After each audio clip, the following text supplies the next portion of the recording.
वो कहीं न कहीं वो सामंतवादियों की दोष है, क्योंकि मुझे गुलाम बना लेकिन सरकार के उसमें था, मैं मुझे क्यों नहीं ढूंढा सरकार। ये मेरा सबके सामने अपील है। आज शिक्षा अगर मुझे मिला होता तो मैं भी कोई न कोई कहीं न कहीं बड़े पोस्ट में होता या बड़ा व्यापारी होता, लेकिन आज मैं गरीब आदमी हूँ। अशिक्षित होने के कारण तरह तरह से लूटते रह गए लोग, लेकिन धीरे धीरे ये बहुजन जैसे सुनते गया, मैं इधर उधर सुनते गया और मैं देखता गया। मैं बहुत पहले अपने आप को कमजोर नीच समझता था, लेकिन मैं किसी से कमजोर नहीं हूँ। इस जितने भी यहाँ बैठे हैं कोई किसी से छोटा नहीं है, इस बात को भूल जाइए। हम सब बराबर हैं और बराबर के दायरे में खड़े होइए, और जो हमें छोटा मानता है उसे हम छोटा मानेंगे, जो हमें छोटा मानेगा उसे हम छोटा मानेंगे। जब तक हम उसके सामना नहीं करेंगे, जब तक जी हजूरी करेंगे, तब तक हम गुलाम रहेंगे। तो हमें किसी से छोटा नहीं बनना है। अगर हमें कोई छोटा कहता है तो उसे भी हम कहेंगे तू हमसे छोटा है, क्योंकि हम इस भारत के मूल निवासी हैं, इस भारत के मूल निवासी हैं। तो छोटा कौन है? जो हमें छोटा कहता है। अब उसे पहचानना पड़ेगा, हमें छोटा कौन कहता है, हमारा अधिकार का वो विरोध कौन करता है, हमारे संविधान का विरोध कौन करता है। संविधान में किसी के लिए, मैं सुनता हूँ, पढ़ा लड़ा तो नहीं हूँ, दूसरी तक गया तभी मेरी मम्मी पापा मर गए, नहीं मैं पढ़ लिख के कुछ होता मैं भी, लेकिन जब देखता हूँ दुनिया को, इधर सोशल मीडिया जब चल गया, तो जो हमारे समाज को जो बांटा है, जो हमारे समाज को जातियों में बांटा है, हम सब एक हैं। सब बोलिए, हम सब एक हैं। आप ये सोचिए कि ये क्षेत्र जो है गोंडवाना लैंड कहलाता है, तो कम से कम अपने पुरखों के शहादत दिवस के अवसर पर तो कम से कम 1000-2000 जनता तो होनी चाहिए। अरे अपने पुरखों को याद नहीं करोगे तो किसको याद करोगे? अभी मुख्यमंत्री का कार्यक्रम होता तो लाखों के तादाद में यही आदिवासी लोग, एससी के लोग, ओबीसी के लोग इकट्ठे हो जाते, या कोई मंत्री आता, तो ये आपको याद करना होगा।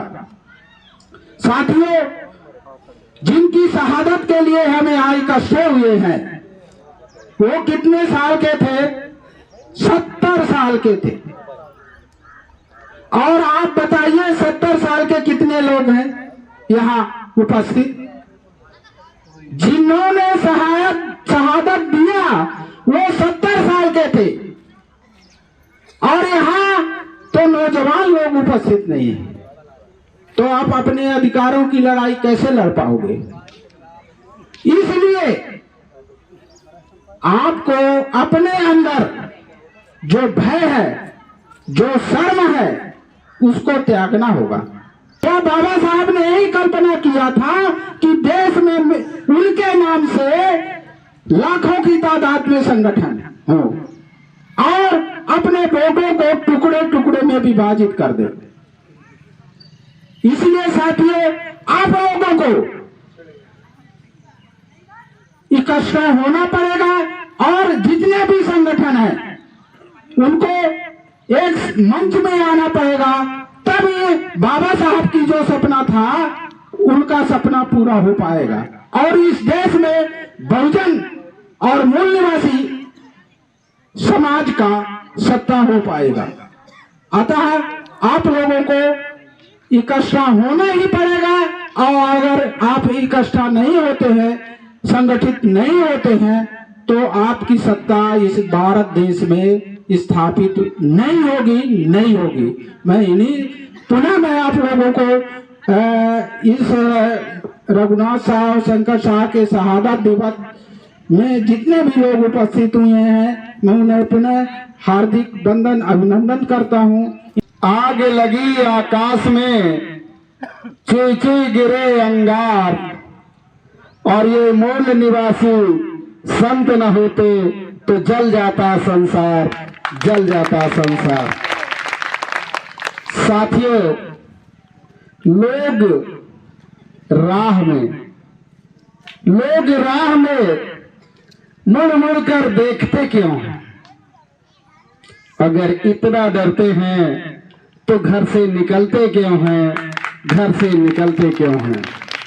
सामंतवाद की धरती पर आज के इस कार्यक्रम में पधारे हुए सभी साथीगण और हमारे मंच पर आसीन सभी हमारे वयोवृद्ध गुरुजन सभी को एक बार पुनः धन्यवाद करते हुए आप लोगों से कुछ गुजारिश करने के लिए यहाँ पर आए हुए हैं। भारतीय संविधान जिंदाबाद, भारतीय संविधान जिंदाबाद, संविधान की रक्षा कौन करेगा? हम करेंगे। संविधान की रक्षा कौन करेगा? हम करेंगे। संविधान की रक्षा कौन करेगा? हम करेंगे। शहीद शंकर साहब अमर रहे। शहीद शंकर साहब अमर रहे। बाबा साहब अमर रहे।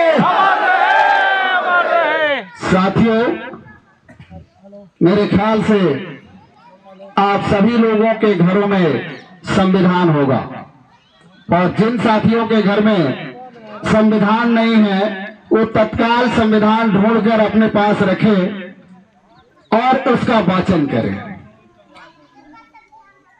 अमर शहीद शंकर साहब रघुनाथ साहब जी के बारे में आप लोगों के बीच में बहुत सारे हमारे वक्ताओं ने बात रखा।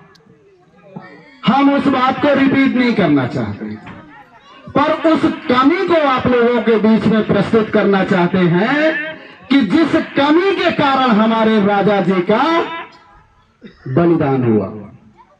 हमारे अंदर कौन सी कमी थी? हमारे समाज में, हमारे लोगों में ऐसी कौन सी गलती थी जिसके वजह से हमारे शांति प्रिय राजा और उनके कुंवर रघुनाथ को एक साथ तोप के मुंह पर बांधकर बटन दबाया गया? कौन सी कमी थी? हम आप सब लोग विभिन्न संगठनों से जुड़े हुए लोग, इस बात को हमको समझना होगा, कमी क्या थी? कमी थी हमारे लोग, कमी थी हमारे बीच में घुसे हुए गद्दार। हमारे बीच के कुछ गद्दार अंग्रेजी हुकूमत को आंदोलन, आजादी की आंदोलन की लड़ाई लड़ने वाले राजा के खिलाफ भड़काया, खुफिया जानकारी पहुंचाया।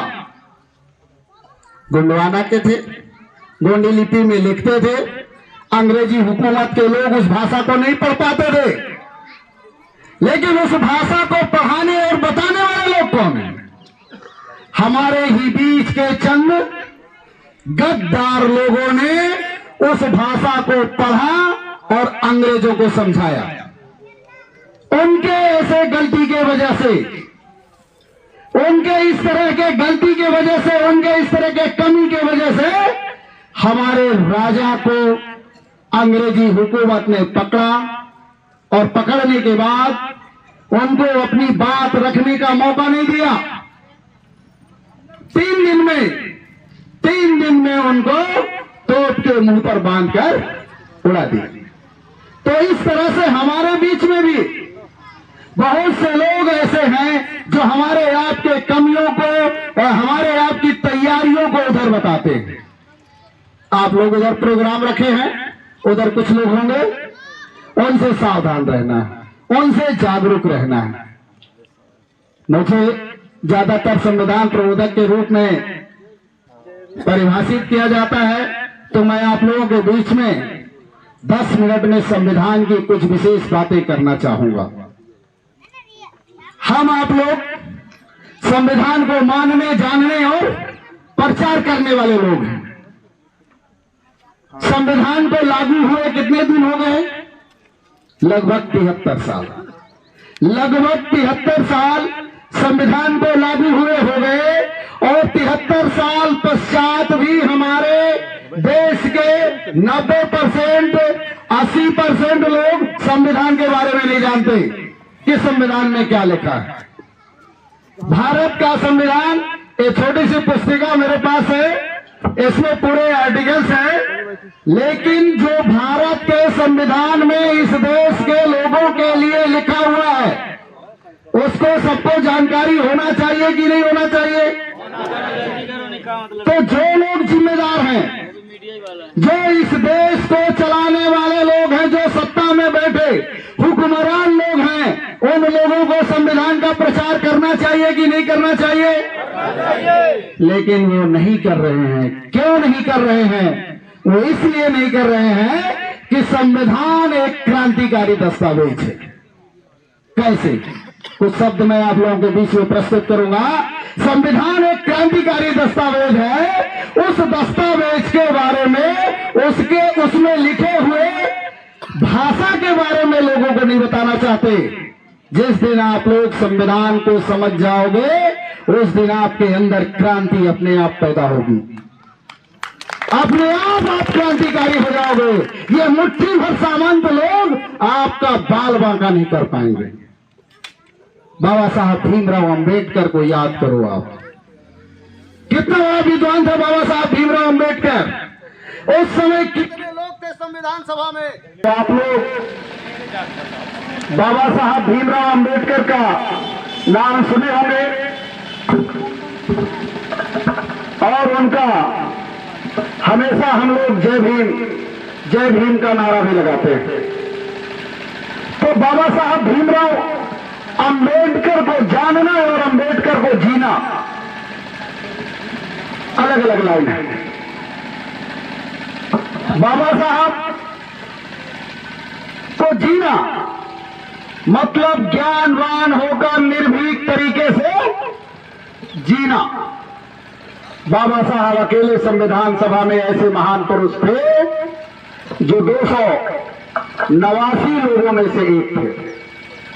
वो अपना संविधान लिखते समय आर्टिकल या अनुच्छेद बनाकर लेकर जाते थे और संविधान सभा में विस्तृत बहस होता था। बहस होने के बाद संविधान में वो बातें आई और जो बात संविधान में आई, जिस संविधान में 289 लोगों का दस्तखत है, उस संविधान के बारे में मैं आप लोगों से बात करूंगा। यहां कुछ एक लोग, बीच में बोलना इसलिए जरूरी है कि कुछ एक व्यक्ति जो विद्वान थे, किताबों में कुछ लिख दिया, उसको धर्म मानकर हमारे ऊपर थोपा जा रहा है। जबकि संविधान को 289 लोगों ने दस्तखत किया और 2 साल 11 महीना 18 दिन उसमें तर्क हुआ। तर्क होने के बाद वो पारित हुआ। तो संविधान महत्वपूर्ण है कि नहीं? उस संविधान के बारे में हमको जानना जरूरी है कि नहीं? संविधान हमारे लिए सबसे बड़ा ग्रंथ है कि नहीं है? लेकिन हमारे दिमाग में अभी कोई दूसरा ग्रंथ घूम रहा है, दूसरे लोग घूम रहे हैं। कि अगर आप लोग अपने आने वाली पीढ़ी को एक अच्छी दुनिया देना चाहते हैं तो संविधान को जानिए, संविधान को पढ़िए और संविधान का प्रचार करिए।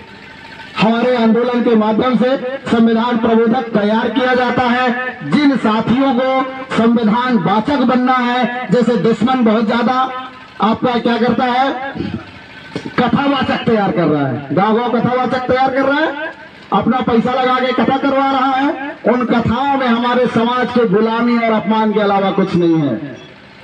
उन कथाओं में हमारे समाज के लिए गुलामी और अपमान के अलावा कुछ नहीं है। जबकि संविधान में हमारे आप सब लोगों के आजादी का पाठ लिखा हुआ है। तो हम चाहते हैं कि जितना वो लोग अपना कथावाचक तैयार कर रहे हैं, हम लोग संविधान वाचक और संविधान प्रबोधक तैयार कर रहे हैं। इसी बात के साथ मैं अपनी बात को यही समाप्त करना चाहूंगा। वक्त की गोद से हर लम्हा चुराया जाए, वक्त की गोद से हर लम्हा चुराया जाए, एक नई तर्ज पर दुनिया को बसाया जाए। कैद है इनमें तरक्की की हजारों राहें, इन जेहनों को हौसला देकर जगाया जाए, इन जेहनों को हौसला देकर जगाया जाए। इन्हीं शब्दों के साथ जय भीम, जय संविधान, जय भारत, जय मूल्यवासी, जय जोहार।